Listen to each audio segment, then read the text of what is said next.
Greetings everyone, welcome to your own channel Anuj Mishra genius labs. कई सारे बच्चे मेरे पास अप्रोच किए 11th स्टैंडर्ड के 12th स्टैंडर्ड के, राइट। और उनका एक ही डाउट था कि सर इस समय क्या करना चाहिए, ये चल रहा है मंथ अगस्त, राइट।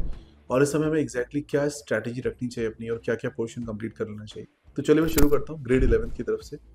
ग्रेड 11th आपके लिए ये बिल्कुल बहुत ही इंपॉर्टेंट टाइम फेज है, बिकॉज इस फेज में आपके बेसिक जो इनिशियल चैप्टर्स होते हैं केमिस्ट्री के वो आपने कर लिए होंगे, एटॉमिक स्ट्रक्चर कर ली होगी, केमिकल बॉन्डिंग कर लिया होगा, मोल कॉन्सेप्ट कर लिया होगा, तो आपकी फाउंडेशन रेडी है, पीरियोडिक कर लिया होगा, राइट। अब इस फाउंडेशन को स्ट्रांग बनाने के लिए दो काम करने हैं। पहला, जो चैप्टर आपने कर लिए उन चैप्टर्स को एक बार अच्छे से रिव्यू करो।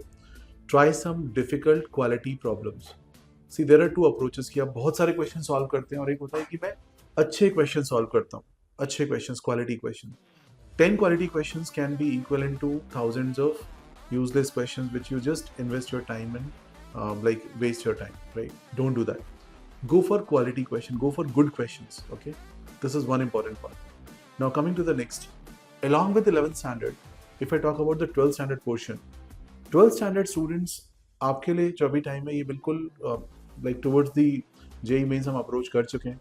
मिनिमल टाइम रिमेनिंग यहाँ पे है।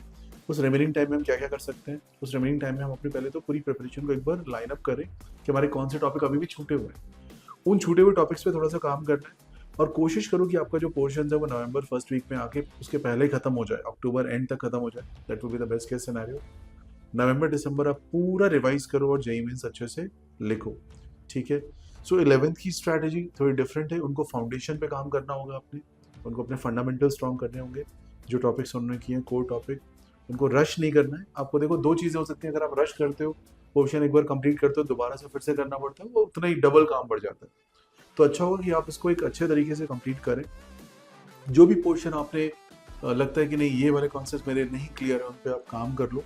And then when you start chemical equilibrium, ionic equilibrium, thermodynamics, thermochemistry, or let us say GOC and other portion, then you will be good enough in terms of understanding the whole concept, right? तो आप एक अच्छी place पे होते हो उस point पे, तो वो आपके लिए एक अच्छी अप्रोच हो सकती है।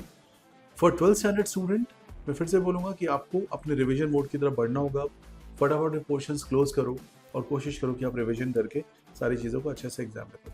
Wish you all the best and keep liking, subscribing, sharing the channel, share it across all your friends and thank you for showing all your love and affection. Thank you.